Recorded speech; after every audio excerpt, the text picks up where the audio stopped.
Fala turma, sejam muito bem-vindos a mais um episódio do Castbox, episódio número 31. Hoje a gente vai falar com o Samantha Santino e vai falar um pouco sobre a história empreendedora por trás da Sassá Doces.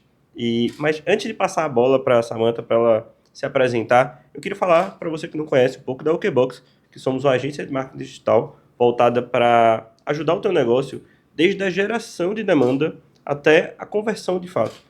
A ideia aqui é que com o tráfego pago e outras estratégias não só gere o lead para você, mas também te ajude a converter.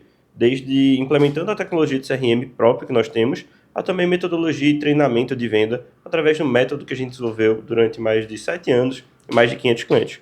Em algum lugar dessa tela, nesse momento, está aparecendo um QR Code para você escanear e conhecer e falar com o meu time comercial e ver se faz sentido para o teu negócio estar com o OKBox. Agora que eu fiz a introdução falando da empresa, eu queria te dar as boas-vindas, agradecer pela visita, Samantha, e queria que tu se apresentasse, queria falar para o pessoal, que com certeza lhe conhece, está vindo agora da sua audiência, vamos falar um pouquinho sobre a tua jornada empreendedora, mas começa falando sobre você, tua idade, como é que foi a tua história para chegar até aqui. Perfeito, eu que agradeço realmente o convite, eu sempre gosto muito de falar desse assunto, eu acho que eu aprendo falando, sabe, eu acho muito legal, mas eu sou Samantha, né, eu tenho 26 anos, e curiosamente eu gosto muito de treinar e eu sou uma formiguinha. Então, um breve resumo sobre mim mesmo, eu acho que é isso. Maravilha. E não foi por treinar, não é essa esfera que a gente vai levantar aqui. Com certeza. Vai ser a esfera empreendedora, que tem tudo a ver com o pessoal que escuta nosso podcast, até no Spotify, no YouTube, o pessoal que está vendo aqui pelo YouTube. Eu acho que o convite veio, Mari levantou o teu nome, por um fato que a gente tem aqui a gente só atende e só busca fomentar o mercado local. E você é uma empreendedora raiz que começou, eu conheço um pouco da tua história, começou empreendendo desde nova, ainda nova, e agora já está um negócio mais estruturado, e a gente vai falar mais sobre ele. Mas me conta essa história lá atrás. O que é que te motivou? Por que tu começou a empreender? Foi algo que te inspirou na tua família? Foi algo que foi a própria necessidade do momento? Como é que foi isso aí? Muita gente faz essa pergunta, às vezes, né, o doce está muito ligado ao romantismo da coisa, e sinceramente eu comecei a empreender por pura necessidade. Era a necessidade daquele momento eu empreender, eu precisava daquele dinheiro ali para a formatura, então tudo começou de uma forma muito informal, por necessidade, sabe? Para formatura do colégio, da faculdade, foi quando? Isso, foi para a formatura do colégio inicialmente, e aí eu dei continuidade, abri no Instagram de forma muito simples, assim, vamos abrir o Instagram e tirar umas fotos e vender. Só que aí depois eu precisei pagar a faculdade. Aí foi quando ficou um pouco mais sério. Não tão sério assim, né? Mas um pouco mais sério porque tinha mensalidade. Então eu precisava levar as coisas um pouco mais a sério para pagar essa mensalidade mês a mês. Então a gente debruçou um pouquinho mais sobre o negócio, sabe? Na época era outro nome, outro público, enfim, outra maturidade também, né?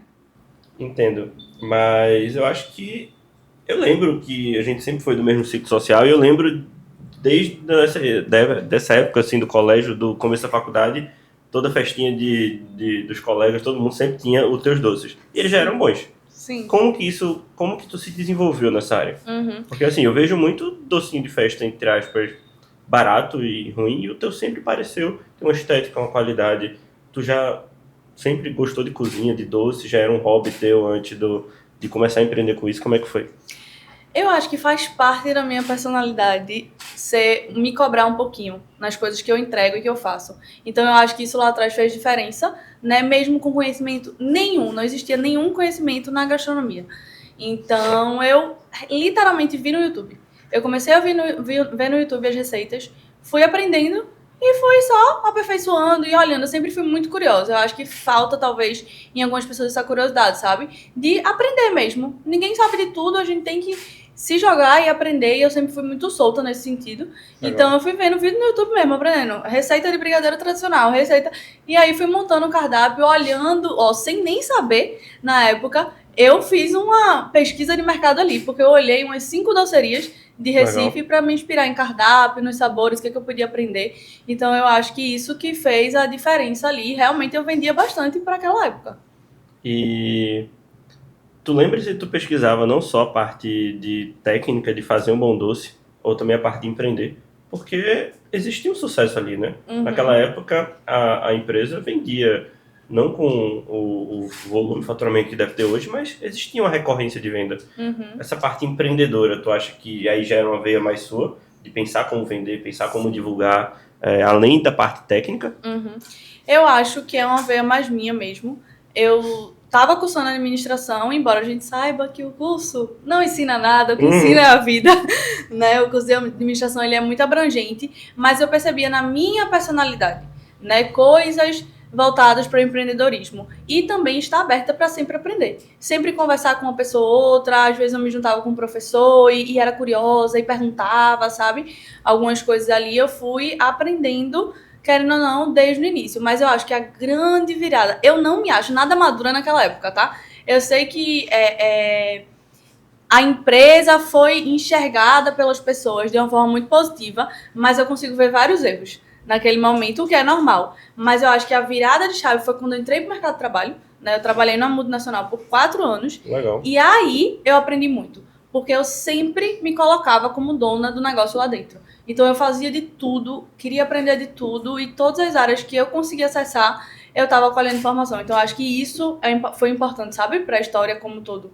Principalmente para o momento atual da história, né? Que foi pós esse aprendizado de empreendedorismo. Entrou no multinacional, deve ter aprendido muita metodologia, processo, como fazer bastante coisa. Tu era de que era dentro da multinacional? Eu era de RH, mas aí eu trabalhava atuando, atendendo gestores. E aí o meu curioso era o seguinte, eu atendia os gestores de diversas áreas. Eu passei a atender contabilidade, comercial, precificação. E eu não era uma pessoa que eu queria falar só de pessoas. Às vezes eu colhia um pouquinho com eles também.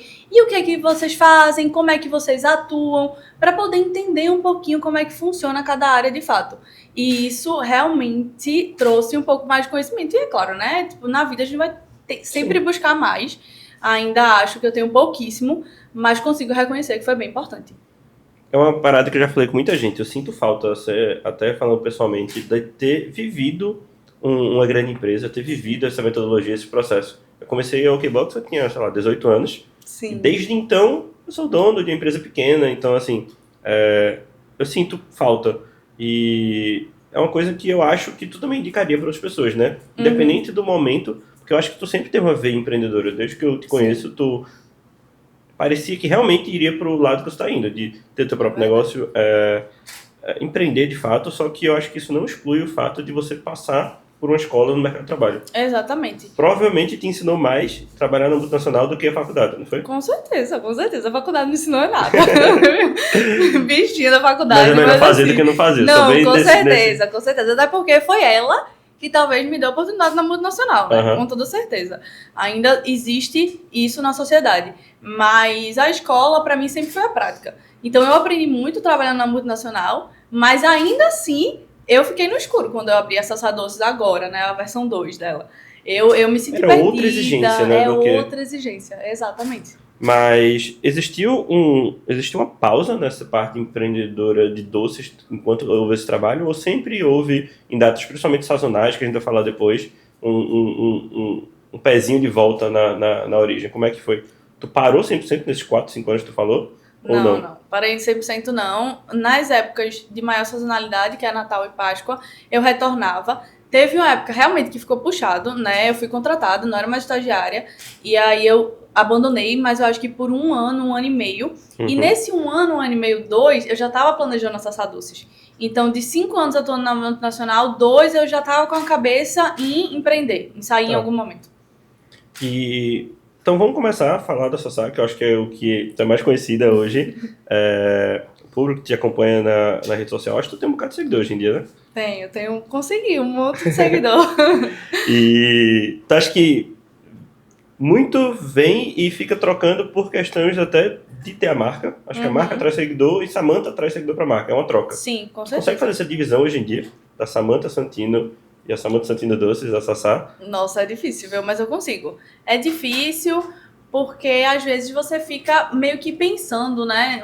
Qual nicho... Falando mais de marketing mesmo, eu tenho 2 redes sociais. Eu tenho Samantha Santino e eu tenho Samantha Santino Doces.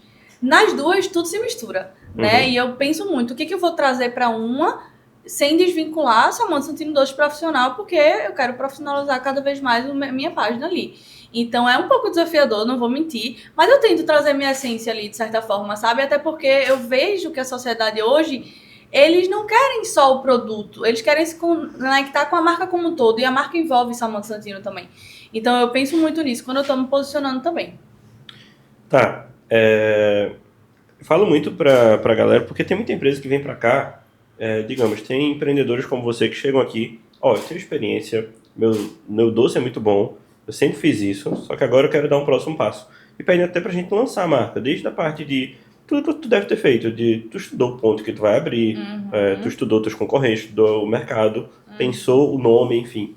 E aí tu escolheu Samantha Santino Doces. Isso. Eu acho que isso é uma alavanca muito positiva no começo, mas em alguns momentos isso pode ser negativo, né? Exato. Por exemplo, eu ainda não fui, tô devendo uma visita. E agora que você veio aqui no escritório, eu com certeza eu vou devolver a gentileza. E aí, quando eu for, eu espero encontrar a Samantha. Sim. Mas a Samantha não vai estar sempre lá. Exato. Exato. É um Às vezes desafio. isso pode ser um desafio, né? Curiosamente, vou puxar essa pauta. Eu paguei name pra mudar o nome. Eu não queria Samantha Santino Doces. Eu queria um nome fácil e simples para que as pessoas lembrassem de forma rápida. Não consegui encontrar, não consegui nada que eu me identificasse. O primeiro passo para abrir a Sassá realmente foi estudar isso. Foi estudar mercado, estudar o que a gente queria, qual público a gente queria atingir para poder fazer com que a identidade transmitisse isso. Né? Eu ser uma pessoa jovem, ao mesmo tempo trazer muita criatividade, e ao mesmo tempo eu queria trazer uma identidade séria às vezes, porque eu quero atingir o mercado de eventos, tá? Eu trabalho para atingir, eu quero atingir 15 anos, casamento e tudo mais. Então, eu acho que minha identidade trouxe isso. Ela é bem abrangente, ela tem várias cores, dá para trabalhar de forma bem legal. E foi o primeiro passo da gente, estudar tudo isso. Eu tentei me livrar do Samantha Santino Doces, mas eu não consegui. No final das contas, a gente ficou no meu nome. O que eu gostei foi que tem a brincadeirinha com o Sassá, que aí faz ser uma marca, né? Sai um pouco do Samantha Santino. Já deixa de ser Samantha e vira Sassá, deixa de ser Samantha e vira Sassá. Então dá pra gente brincar dessa forma. Mas sim, as pessoas esperam me encontrar. E eu também trabalho isso. Eu também trabalho em estar lá em alguns momentos, né? Enfim, se em algum momento a gente expandir, eu vou precisar ir nas unidades frequentemente para que as pessoas também me encontrem, mas nem sempre me encontrem, né? Mas eu tento trazer na rede social essa proximidade. Elas conseguem sempre ver o que tá por trás. Aquilo ali tem tua cara, aquilo ali é teu, independente de tu estar sempre lá. Hoje é uma realidade, mas pode se tornar um problema numa possível expansão, que é o objetivo de falar sobre isso. Exato. E aí, eu sempre falo dessa alavanca da pessoalidade aqui pro pessoal, que é o seguinte, sem dúvida, ser Samantha Santino 2 ou Sassá ajudou muito no começo. Sim. Porque as pessoas que te conhecem, a tua rede social, que tem números relevantes, ajudou bastante. Se fosse qualquer outro nome, Okbox Doces teria um trabalho maior de fazer o reconhecimento. Só que, ao mesmo tempo, no crescimento, a dissociação pode ser um problema futuro, né? Pode. Eu vejo muito isso com, sei lá, advogados, que eles constroem um escritório com o próprio nome. Só chega um momento que ele quer ou passar para o filho, ou passar para um sócio, ou se desvincular. E o nome exige que tem que ter todo um trabalho de desassociação. A gente está muito longe disso, acho que ainda tem algumas décadas aí, se Deus quiser, para isso. Só que é uma coisa que eu acho válido mencionar para as pessoas que vão abrir negócios focando muito na marca pessoal, que no começo vai ajudar muito, só que depois tem que ser um trabalho para o negócio sobreviver. Acho que o negócio tem que andar sem Samantha em algum momento. Né? Com certeza. Tá, e aí o que é que motivou a criação da Sassá? Tu tava no mercado de trabalho e falou, pô, sei fazer doce, gosto de empreender, o que é que motivou? Eu sempre tive a vontade de empreender, né? Então, como eu falei, 2 anos trabalhando eu já tava, eu quero empreender. E aí, minhas irmãs também, elas são minhas sócias hoje, tá, gente? Elas são minhas sócias e aí elas também tinham vontade de ter o próprio negócio. A gente uniu as 3 e falou, vamos abrir. Eu tentei mudar de ramo, mas doce era o que me deixava mais segura. Quais foram outras possibilidades de ramos? Incrivelmente, todos na alimentação. Não sei por qual motivo, mas eu pensei em hamburgueria antes. Enfim. Corre disso. Experiência própria, corre de hamburgueria. É complicado. Mas como doce eu tinha um pouco mais de segurança, aí eu senti que eu tava procrastinando a decisão, sabe? A gente, não, vamos abrir a doceria, começar por isso, né? Não que não possa se tornar outras coisas, né? Quem sabe algo relacionado ao serviço também. Eu penso muito nisso. Eu acho que serviço é um bom ramo de se trabalhar. Eu já gosto mais. Eu gosto mais também. Mas doce é legal também. Doce, a gente iniciou por ser algo que eu tinha mais afinidade. E quais foram os primeiros passos? Pronto, tomei a decisão, vamos abrir. Como que foi essa preparação tua com tuas sócias, que são tuas irmãs?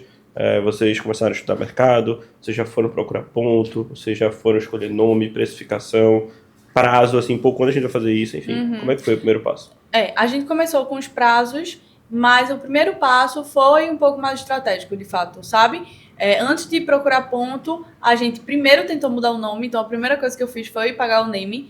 E dentro do name ou da marca, você sabe que a gente precisa fazer todo esse estudo, né? Então a gente estudou o mercado até para poder passar o que a gente queria passar para a marca. Então esse foi o primeiro passo. Com a marca pronta, aí a gente falou, nossa, sim, essa é a nossa marca, vamos começar a parte operacional, né? Procurar ponto, enfim. Se tu pudesse voltar no tempo, tu faria novamente esse processo de estruturar uma marca bem feita, porque até a parte visual da tua loja é muito interessante, as cores são legais, tem uma essência, parece que realmente é de vocês, da família de vocês, o negócio teu. Eu senti que foi tudo muito bem trabalhado.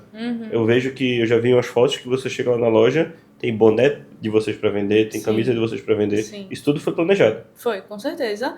E eu sempre digo para quem me pergunta, se você tiver condição, é a primeira coisa que você deve investir com toda certeza, isso em embalagem. Agora, não é um processo que é fácil e acessível para todo mundo. Muito caro a embalagem. Muito caro. Né? Porque... Tanto a embalagem como, querendo ou não, também criar uma marca bem feita, né? Com realmente profissionais bons, é caro, de certa forma. É uma barreira inicial que nem todo mundo tem o privilégio. Acho que vocês se prepararam financeiramente durante o tempo para poder fazer esse investimento. Só que isso eu acho que alavanca muito no começo. Com toda certeza. Ninguém gosta de ser atendido, embora as pessoas entendam, por algo relativamente amador ou sem conforto. Acho que a própria loja houve uma reforma que deve ter sido bem cara. Com toda certeza. Às vezes, geralmente, até passa o orçamento que a gente tinha estabelecido, né? Com toda Mas certeza. isso pesa na alavancagem inicial. Então, o primeiro passo foi esse. Planejar, montar a marca, fazer estudo do mercado. Isso. Mas eu vi que, pelo que eu acompanhei, houveram etapas no lançamento, né? A loja atual, que está lá toda bonita, aberta, não foi o projeto inicial, né? Não foi o projeto inicial e nem era a estrutura da gente lá atrás. Quando abriu essa ideia, não era ter essa loja física? Não era ter ideia física, nem em pouco tempo assim. Tá. A ideia realmente era abrir delivery e seguir para o ramo de evento. Tentar puxar esse ramo de evento para poder gerar volume. Então era basicamente a cozinha industrial no começo. Era uma cozinha industrial no começo. Inicialmente essa era a ideia. A gente tá falando do começo quanto tempo atrás? Que época, mais ou menos? Janeiro do ano passado. Janeiro de 2024. Nesse ano já saiu uma loja? Já saiu uma loja. Legal. No mesmo ano de abertura, saiu uma loja. Legal. Eu saí de 0 funcionários para ter que ter 5 para abrir uma loja. Entendi. E... abriu a Sassá Doces, abriu a Samantha Santino. Quais foram os principais desafios? O que é que tu sentiu? Desde que abriu essa parte mais delivery, principalmente agora a parte para público, mas começando do início. Deixa eu só trazer um ponto que eu acho importante falar, o porquê da mudança de estratégia, né? A mudança de estratégia de eu ia passar um ano apenas com delivery e mercado de eventos, e eu mudei essa estratégia, foi porque eu escutei meu cliente. Eu vi que a forma como eu me posicionei, as embalagens, etc., traziam a vontade para o meu cliente de ter um ambiente. Eu perdi a venda porque eu não tinha loja física. Às vezes as pessoas pensavam que eu tinha loja física. Então, ouvir eles para dar um passo diferente do planejado também é importante às vezes, sabe? E aí apareceu a oportunidade do ponto, a gente pegou e abriu a loja de certa forma. Mas foi bem desafiador, porque como eu falei, né? Eu tinha uma funcionária e a gente decidiu abrir a loja física. E o maior desafio, com toda certeza, eu acho que com qualquer empreendedor que eu falo, são pessoas. Então, você sair de uma pessoa para 5 pessoas muda muito, porque ali a gente já está falando de relação, de processo, né, de etapas que precisam ser muito bem estabelecidas para que não tenha nenhuma falha ali na comunicação, no processo, até chegar no cliente final, né, que precisa chegar perfeito. Quando a gente está no momento da carreira da gente, onde tudo depende da gente, desde o ponto do doce, a embalagem, a entrega, o atendimento, embora seja muito desgastante, eu acho que é mais controlado, né? Por exemplo, hoje a pessoa que contrata o Qbox não vai ter nada meu ali, só o processo, a metodologia, mas a entrega é feita por quem trabalha aqui. Exato. E garantir que isso se perpetue do jeito que você quer, é o maior desafio. é o maior desafio, né? Com certeza. Todo delivery saía por mim. Eu sabia todos os deliveries que estavam saindo. Na época do Agora, delivery era não. só você. No começo era só você. Aí, no começo era só E eu. Em julho eu fui contratar uma. Talvez eu tenha errado, esperei muito. Mas em julho eu fui contratar uma. Então foram uns 5 meses aí sem 5 meses contratar. sozinha. Entendi. Eu acho que é um evento canônico, assim, no empreendedor, a primeira contratação. Até a questão de gastos, eu não sei se tu notou, mas pelo menos eu, e já conversei com as pessoas que tiveram essa impressão, nós vamos, como posso dizer, calejando de gastar, né? Talvez o que tu gaste hoje para manter a operação fosse inimaginável para tu gastar Sim. antigamente, né? Aquele Com gasto certeza. mensal de equipe, de energia, de insumo, de tudo. Depois vira caleja, você, acho que é importante. Na verdade, eu sempre pensei nisso. Uma coisa que eu agradeço ao João do passado foi sempre pensar em crescer e contratar. A OKBox, ela nunca não teve funcionário. Sim, perfeito. Eu era um freelancer, eu era um profissional liberal de marketing, isso aí com 16 anos, 17 anos. Quando eu falei, vou abrir empresa, já tinham 2 pessoas para trabalhar. Na verdade, só tinha um. Mata, tu sabe quem é. Sei bem. E aí, no dia 1 já tinha ele. E 100% do meu faturamento que eu tinha Sim. foi destinado a isso. E eu acho isso muito importante, sabia? Sofia, que é uma das sócias, tem muito essa cabeça, desde pequena. E aí ela puxou muito isso, porque ela cresceu muito, sempre tendo alguém ajudando, sempre tendo alguém ali, né, fazendo, porque a gente precisa disso. É irreal pensar que você vai conseguir abraçar tudo e fazer tudo sozinho. E essa descentralização é um evento natural que deve se começar a fazer. Nem sempre todo mundo vai fazer tudo melhor do que você. Sim. Só que dá para arrumar pessoas que façam as coisas que o negócio exige melhor. Por exemplo, eu não sei ligar uma câmera. Os meninos são profissionais disso. Fazem isso há vários anos. Eu literalmente não sei ligar uma câmera. Então eu nunca poderia fazer isso. E aí é uma profissão, que é a parte de audiovisual. Tem as outras profissões aqui da empresa que, unitariamente, todos eles são melhores que eu. Eu acho que nossa função como empreendedor é também entender um pouco de tudo. Sim, com certeza. Eu não sei ligar uma câmera, mas eu entendo a metodologia que eles utilizam. Eu tento entender, na verdade. Acho que o setor mais distante que eu tô é um deles. E eu realmente sempre confiei muito. Mas os outros eu consigo estar por dentro. Tu passa por isso também, na prática? Com certeza, com certeza. Tudo que todo mundo faz, você que teoricamente ensinou, né? Da operação, sim. Tá. Mas o que foi importante também é a gente, como uma empresa pequena, delegar, né? Pegar consultorias. Então a gente foi pensando o que eu sou mais fraco. Legal. Pouca gente tem essa cabeça o que eu sou mais fraco para ainda pagar pequeno, mesmo. pagar para consultoria. Pagar. A galera geralmente é caro, né? Eu dou consultoria e eu não cobro barato, mas as empresas de Exatamente. contratos costumam ser grandes. Exatamente. Legal. Mas aí a gente escolheu, tipo, nesse ponto eu sou muito fraca. Então vamos pagar. Sabe? Dá Então, um exemplo de uma consultoria que vocês pegaram no início. eu peguei no início precificação, para destravar Legal. precificação, gestão de vendas, etc. Tá Não toda a ensino parte nada disso. CMV, de construir a tabela de preço, legal. Exatamente. E tu sabe que isso é onde a maior parte da galera de comida perde o crescimento do negócio, né? Exatamente. Não sabe precificar direito. E aí, precificando errado, não adianta quanto você vende. Você não vai ganhar dinheiro. Exatamente. Exatamente. Foi a primeira coisa que a gente investiu, porque eu sei a minha fragilidade no tema, sabe? Eu realmente preciso me esforçar para entender Legal. ali e tal, e estar junto. Nada que mais futuramente eu já me sinto cada vez entendendo mais do tema, mas era uma dificuldade minha. Legal, acho que até assumir as próprias fraquezas e contratar pessoas melhores Sim. também é uma habilidade da pessoa. Saber que a gente não sabe de tudo e ninguém sabe. Quais foram as estratégias que tu acredita que tu usou? E lembrando que tu tá no podcast de uma agência de marketing. Quais foram as estratégias que tu acredita que utilizou para a marca inicialmente ser conhecida? Tu fez um save the date, não exatamente, mas tu fez uma antecipação. Eu vi que tu foi mostrando todo o processo de construção, desde a loja, todo o storytelling. Isso foi proposital, não foi? Foi proposital. A gente queria gerar curiosidade, né? E o que foi pensado também, hoje em dia as pessoas são muito imediatistas. Então eu peguei o ponto em julho, mas eu fui divulgar que eu peguei o ponto em outubro ou foi setembro, porque eu sabia que faltava um mês de obra. Legal. Então é isso de você começar a postar perto de acontecer, porque senão as pessoas saturam. De tipo, no começo é uma grande novidade e depois Faz sentido. não é mais. Então a gente quis fazer tudo certinho planejado ali, sabe? Era um mês só de vídeos que já estavam gravados, mas para que não perdesse a curiosidade do público. A gente abrisse quando ainda houvesse curiosidade. Logo que pegou, falou, pessoal, vou começar uma obra aqui, só ia demorar, sei lá, 5 meses para pra abrir, já ia ter perdido todo o hype. Perdeu todo o hype. Teve um boom no início? Teve aquele boom inicial de venda? Teve, quando lançou? com certeza. Ó, dezembro e janeiro foi muito bom. Dezembro, eu abri em dezembro, né? Meio maluca, mas eu abri em dezembro, que já é uma época de alta. De todo o mercado tá Mas aquecido. não podia deixar de perder essa época, né? Se Exatamente. abrir, você perder muito faturamento um mês depois. Aí eu pensei nisso, mas aí a operação ficou bem estressada mesmo, normal, né? Porque são uma operação nova rodando e um volume de encomenda, querendo ou não, alto também, porque é Natal.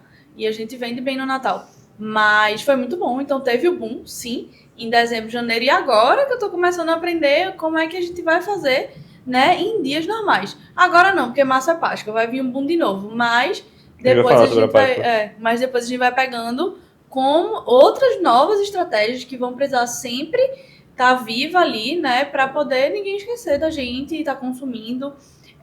Um engraçado, assim, falando de marketing também, é que por a gente estar na rede social, eu tenho público Brasil.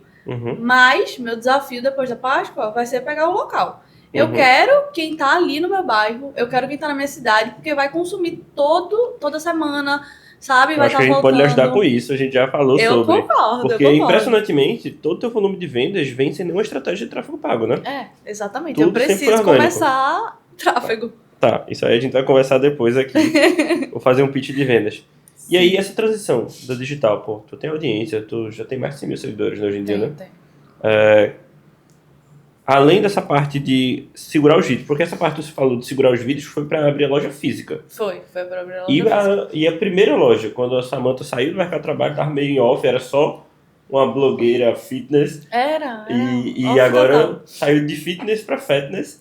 E lançou. Como é que foi? Como é que tu pensou essa estratégia para se lançar? Não teve muita estratégia não, viu? Pra ser bem sincero, foi o seguinte. Eu tô abrindo.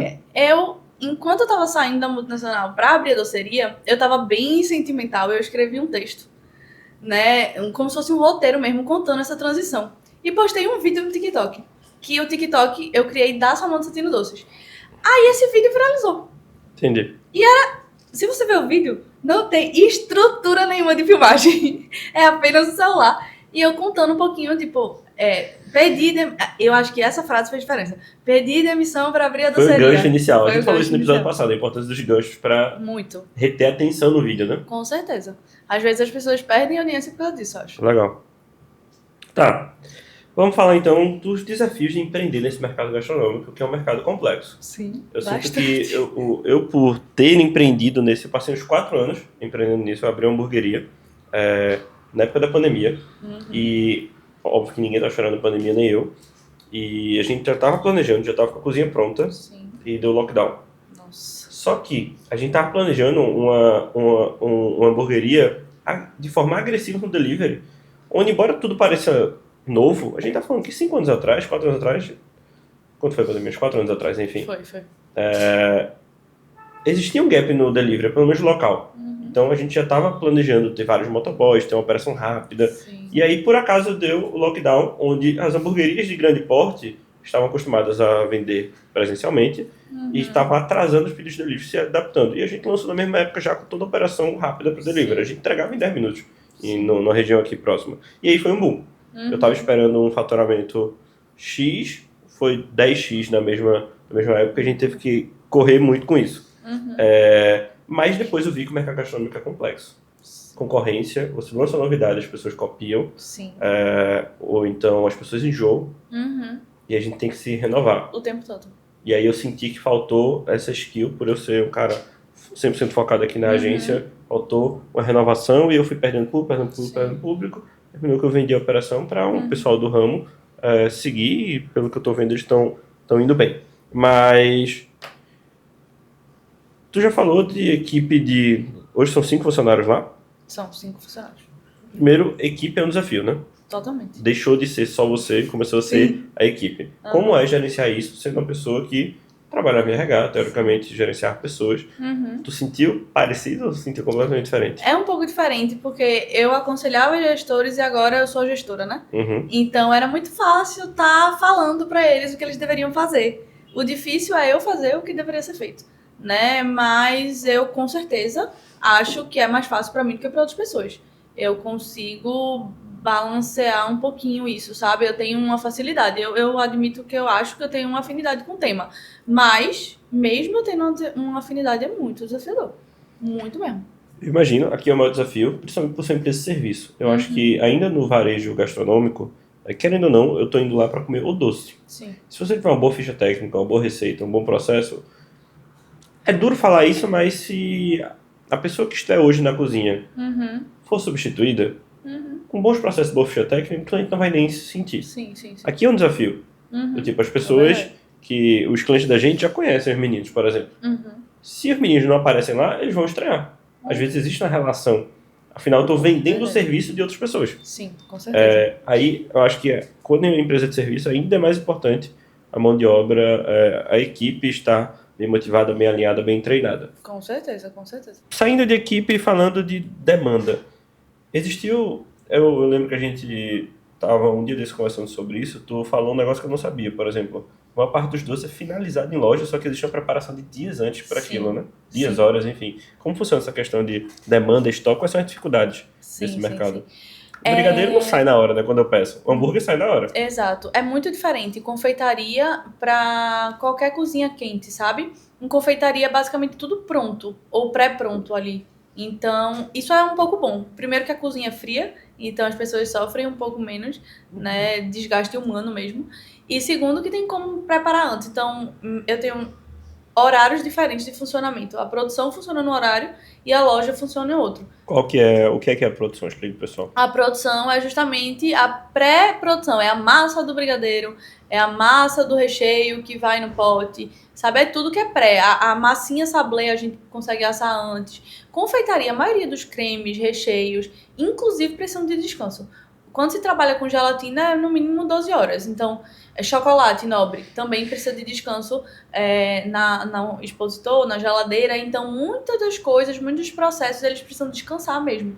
Então, tudo é pré-feito. Então, a produção entra de 8 horas da manhã. Entendi. Na loja, e que horas abre a loja? A loja abre meio-dia, mas a produção abre segunda. E a loja Entendi. não.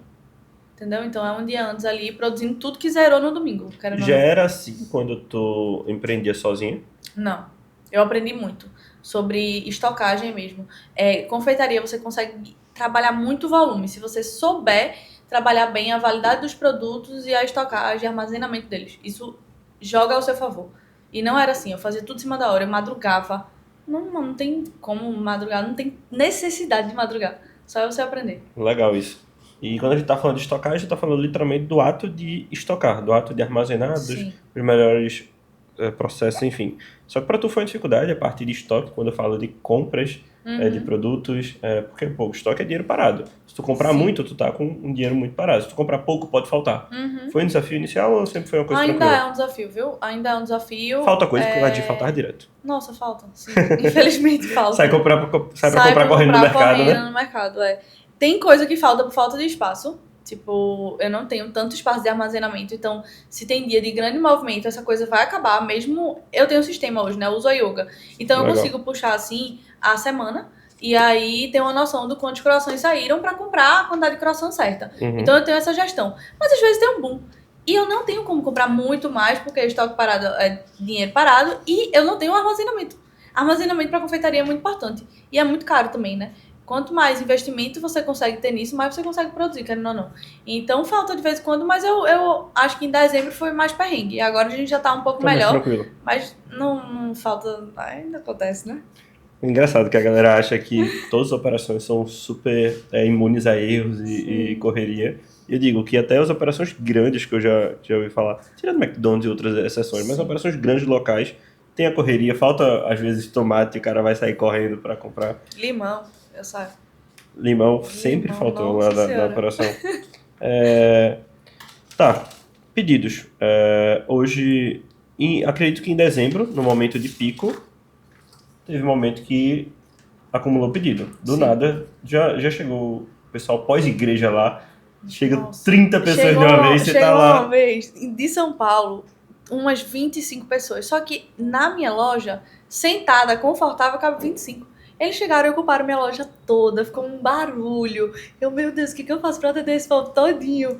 Mas assim, a gente se E deu bem aí, até. e tava do nada, né? Do nada, 25 Do nada, pedidos. 25 Cada um pedidos. pediu suas coisas. É. A sorte de confeitaria é que tem muita coisa pré-pronta também. Então eles até falaram, nossa, foi muito rápido. Nunca que a gente chegou no lugar no 25 e foi atendido tão rápido assim, etc. Porque tem muito estoque, né? Uhum. Tem tipo, pote fica pronto, bolo a gente deixa só pra finalizar a caldinha pra ficar fresquinha. Entendi. Mas a gente tenta pegar isso, croissant Isso já não deixa impacta na porcionado. qualidade Não. do produto? Porque é só porção, todo dia a gente vai fazer, mas todo dia a gente já vai deixar porcionado Entendi. pro volume, entendeu? Entendi. É como se eu pegasse o queijo e já deixasse separado ali pro hambúrguer, vamos supor. Entendi. Mas é porque é diferente. Mas existe assim, a gente preparava o queijo lá na minha operação, era um queijo que era uma mistura de queijo, American cheese que a gente fazia. Sim. E óbvio que a gente não fazia na hora, a gente fazia a porção, fazia, sei lá, Exato. 500 porções, e aí só finalizava na hora, que seria derreter o queijo de fato, botando hambúrguer. A carne que era feita na hora. Exato. O meu é tudo pesado. Então imagina eu pesar 40 gramas de recheio pra rechear o coração na hora. Vai demorar muito, então eu já deixo os 40 gramas nos potinhos lá e é só Legal. botar na hora. Pizzaria, todas as operações trabalham nessa linha. Exato. Tá, dezembro tu teve um pico de sazonalidade positiva. Sim. Acho que agora janeiro e fevereiro foi menos. Pelo menos fevereiro, talvez. Janeiro tenha foi sido. muito bom, porque eu tenho público Brasil, como eu disse, então é mês de férias, em Férias Recife. aí. Fevereiro que caiu. Fevereiro caiu. Como que tu lida com isso? Questão de equipe, por exemplo. Sim. Tu trabalha com pessoas que fazem extra, né? Faz aquele um extra só no dia, não faz. Porque era um problema pra mim. Épocas de pico, eu não podia manter uma equipe 12 meses grande, Sim. mas às vezes eu tinha que ter uma equipe grande em algum momento. E até questão de compra e estoque. Como é que tu se adaptou nessa questão? Sim. Olha, eu acho que eu tô aprendendo a cada dia. Tá tudo muito novo, né? Mas eu tento ter diárias nos finais de semana e quando o movimento tá baixo, aí eu não chamo pro final de semana as diárias. Em relação à loja, o que acontece é que, querendo ou não, quem atende, né? Se a loja tá parada, não teria o que fazer. Mas eu comecei a ajustar alguns processos. Tem muita embalagem, tem muita coisa que a gente precisa estar utilizando, até forminha mesmo. Então eu comecei a ir ajustando. Otimizando, Tipo, né? terça-feira que é mais fraco, vamos dobrar as forminhas, porque aí as meninas de lá de dentro não precisam. Então eu fui tentando pensar o máximo possível como eu podia ajustar os processos para não sobrecarregar só a produção e dividir um pouco para a loja, entendendo que a loja no começo da semana é mais fraca, no final de semana é muito mais forte. Enfim, fui tentando adaptar, mas ainda tô aprendendo, viu? Mas eu acho que a gente nunca sabe tudo. Acho que é Exato. uma adaptação. Eu acredito que daqui a um ano tu vai olhar a Sassá de hoje e vai falar, caramba, como a gente operava nessa loucura. Exato. Porque daqui a um ano tu vai estar muito melhor. Quando eu penso, bicho, como alguém contratou o K-Box 6 anos atrás? Se hoje a gente, depois de 6 anos, tem um produto bom, eu fico, meu Deus do céu. Sim. Obrigado a você que contratou a gente 6 anos atrás. E Você foi um acreditou. guerreiro. A gente se esforçava muito até dar o resultado, mas era uma loucura, tá? Pra coisa que você tá vendo pro planejamento sair hoje, ele era feito meia hora atrás. Hoje é feito com um mês de antecedência. Olha aí. Mas saía no final das contas, mas era uma loucura. Tá, a gente falou sazonalidade, explicou os desafios que tu passou. Eu queria falar sobre Páscoa, que tá chegando aí. Sim, tá chegando aí. É o melhor ou um dos melhores momentos pra docerias? É o melhor. É o melhor. O melhor. Legal. E como tu se prepara pra isso? Como é que tu tá se preparando? Páscoa vai ser quando? Abril? Vai ser abril, 20 de abril, o domingo de Páscoa, né?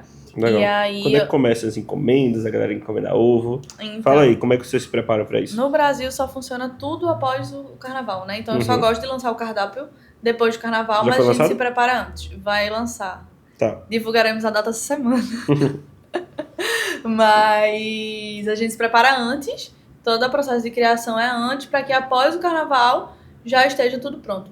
E ano passado a gente trabalhou com o investimento que a gente tinha, contratou foto, né? Esse ano a gente já fez um trabalho de vídeo maior, então vai ter mais gerando expectativa, 3 vídeos de lançamento, sabe? Eu acho que é um momento que vale a pena investir. Eu acho que a pessoa precisa pensar nisso no negócio também, sabe?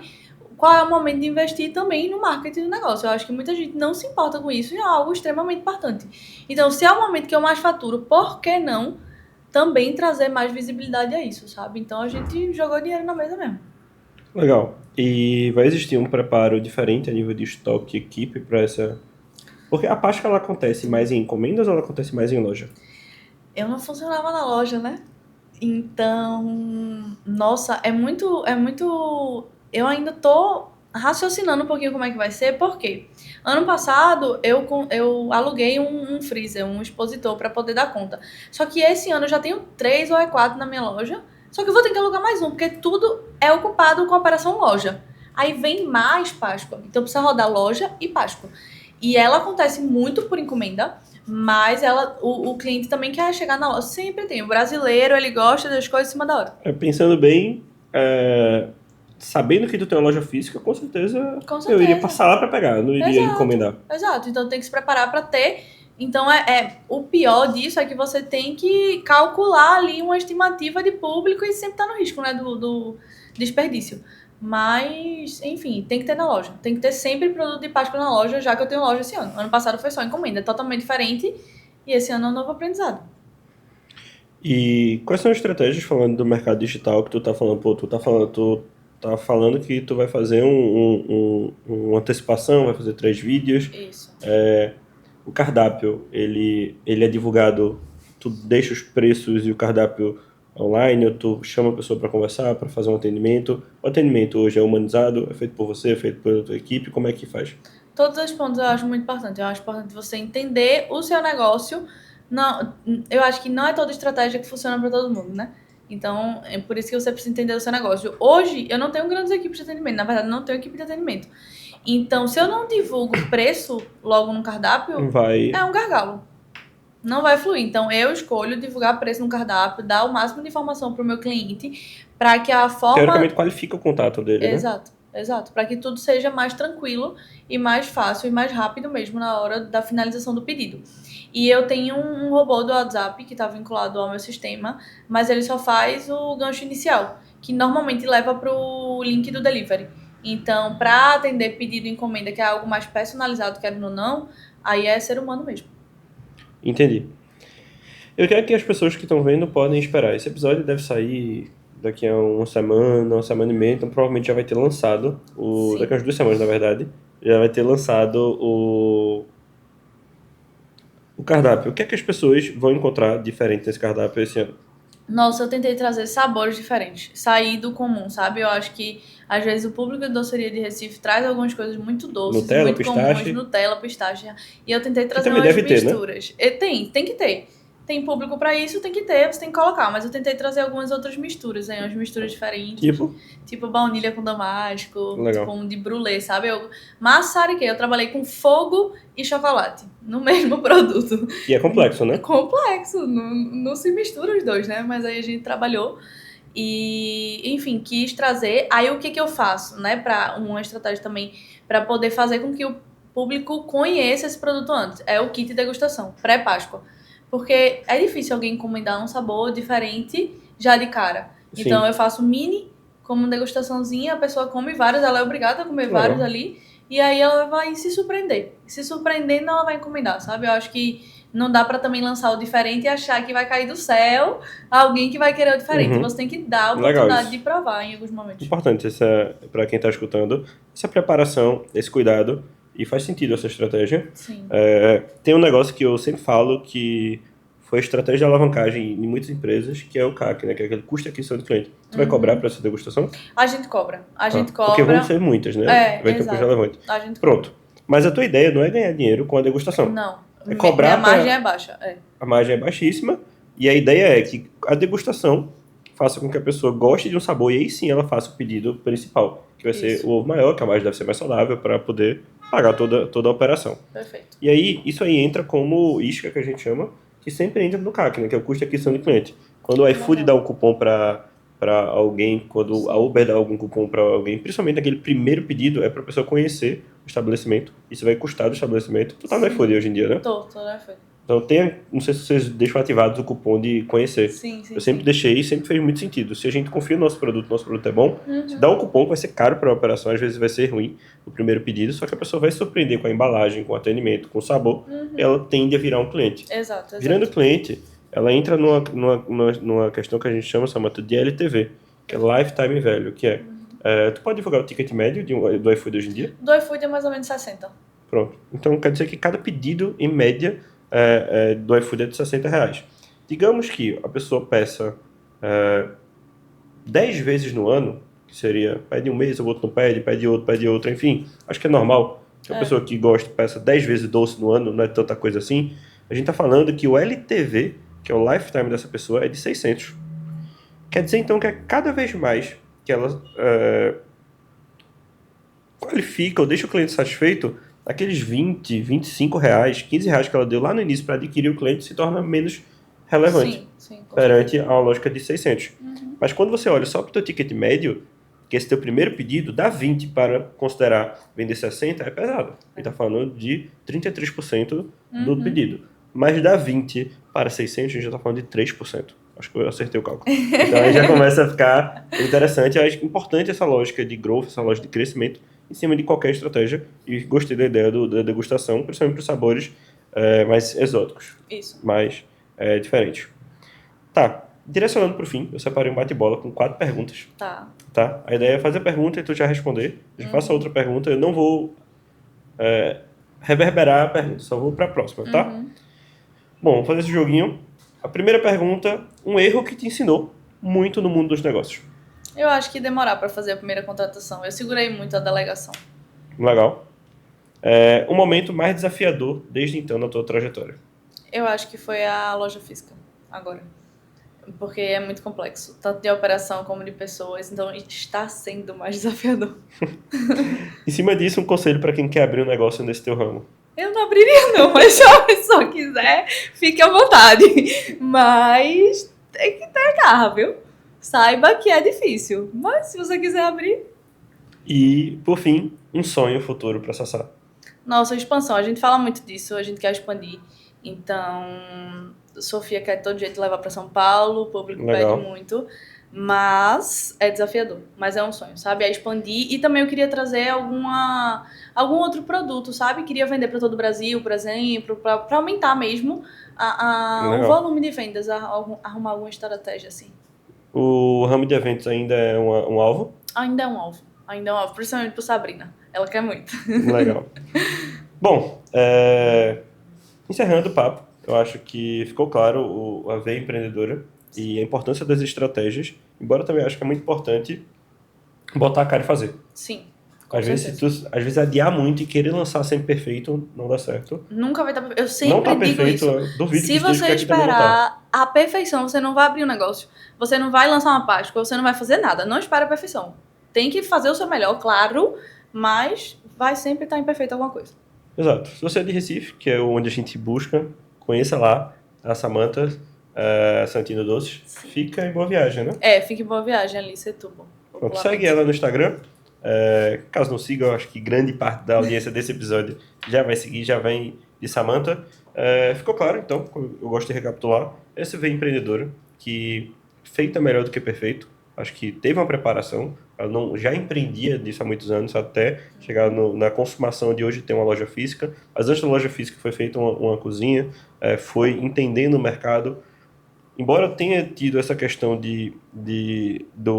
da garra, lembre-se que teve toda uma estratégia de branding, teve uma contratação de name, teve contratação de consultoria, teve preparação. Então se preparem, não façam na medida do que for possível, mas se preparando sempre e tentem trazer previsibilidade. Foi uma coisa que eu notei. Tipo, Samantha já está se preparando desde o começo do ano para a alta dela, que vai ser agora na Páscoa. E depois vai ter que se preparar para a baixa, né? Que vai ser pós-Páscoa. Exatamente. Tá? Esse camaleão, essa adaptabilidade que a gente tem como empreendedor é importantíssimo. Bom, onde as pessoas podem se acompanhar para a gente finalizar? Onde as pessoas podem me acompanhar? Saber mais sobre o teu trabalho, ver o teu Instagram, TikTok, como é que funciona? Isso. A gente tem a página Samantha Santino no Instagram, Samantha Santino Doces, que é a da doceria. Os dois são bem legais porque trazem visões diferentes. E no TikTok, Samantha Santino Doces também consegue acompanhar o trabalho como um todo. Bom, é isso, gente. O episódio 31 vai ficando por aqui. Espero que vocês tenham gostado. Queria te agradecer enormemente pela presença. Eu que agradeço. Valeu. Tô devendo uma visita lá. Sim. Até o próximo episódio. Assistam os todos que lançamos recentemente. Fechou? Valeu, gente. Abração. Tchau, gente.